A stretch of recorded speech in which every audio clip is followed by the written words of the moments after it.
If you're like me, you've faced many obstacles in your life. But what if, just imagine for 1 second, that the obstacle wasn't actually an obstacle, it was the way. That's right, the obstacle can be the way. Listen in as I talk with New York Times bestselling author Mark Batterson.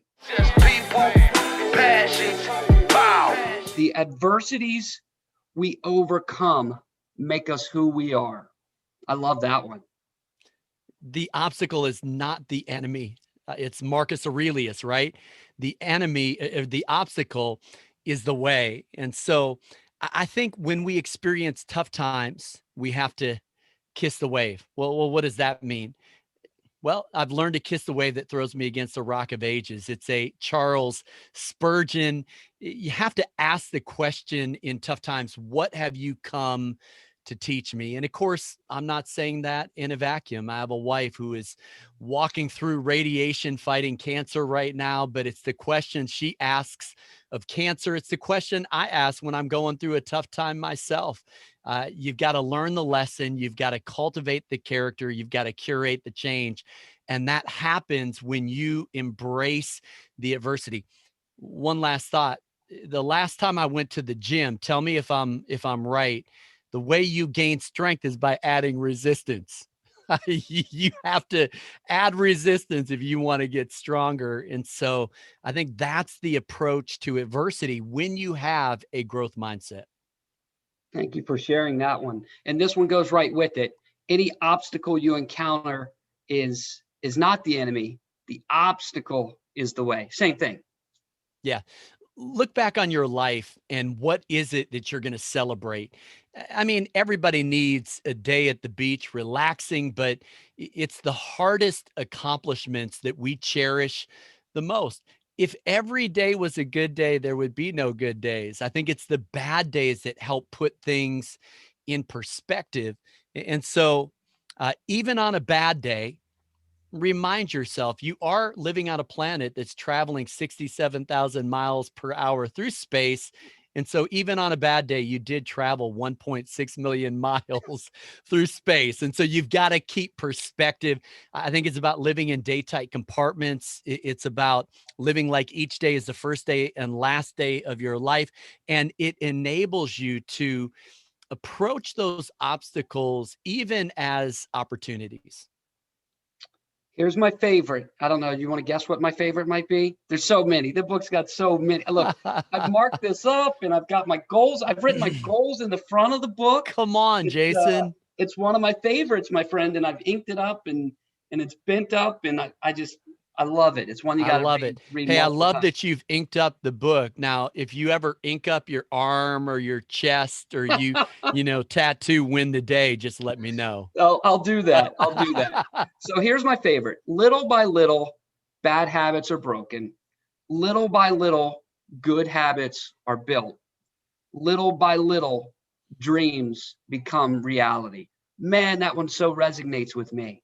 That's the one. I love it. Well, and I hope it's encouraging because you don't have to do something big. It's about doing little things like they're big things. And over time, it adds up. I think, Jason, one of my favorite stories in the book is Charles Elliott Jr. commissioned to build this bridge across the Niagara Gorge. But how do you do it? Well, someone comes up with this crazy idea of a kite flying contest. And sure enough, a 15-year-old boy, Homan Walsh, flies a kite across the Niagara Gorge. They attach a rope, then a cable with 36 strands of 10-gauge wire, and eventually it becomes the longest railway suspension bridge in the world, strong enough to carry a 170-pound locomotive. How did it start? By flying the kite string.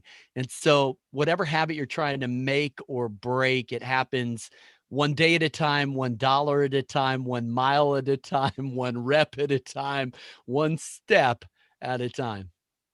That is so my favorite. I like this one a lot too. This one's a close second. I'm not who I was yesterday.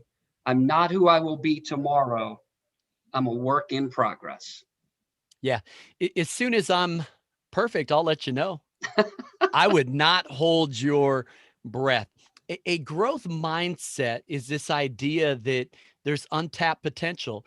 I think it was a Navy SEAL by the name of Goggins who employed the 40% rule, that when you feel like you have reached your potential, you can't give it anything more. You're actually only at 40%. You have to learn to kind of break through some of those barriers. And so I love this approach of there is no finish line. Like you never arrive. There's always room for improvement. And that's not discouraging to me. It's encouraging because look at all of the upside potential.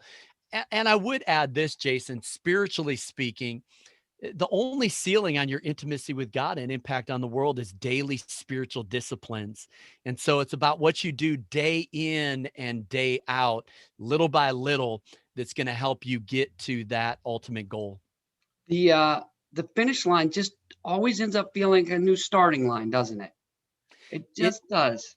Yeah, and over time it's like what was the ceiling becomes the floor, Yeah. and then you do it all over again. And once your mind goes in that direction, it doesn't go backwards. It doesn't. And I love what Oliver Wendell Holmes said. He said, a mind stretched by a new idea never returns to its original shape. Isn't that a Mm, beautiful idea? that is. That with every book you read, every conversation you have, every experience that you grow through, it's this opportunity to continue growing and learning and changing. Knowledge that goes from your head to your heart to your gut. Man. Yeah.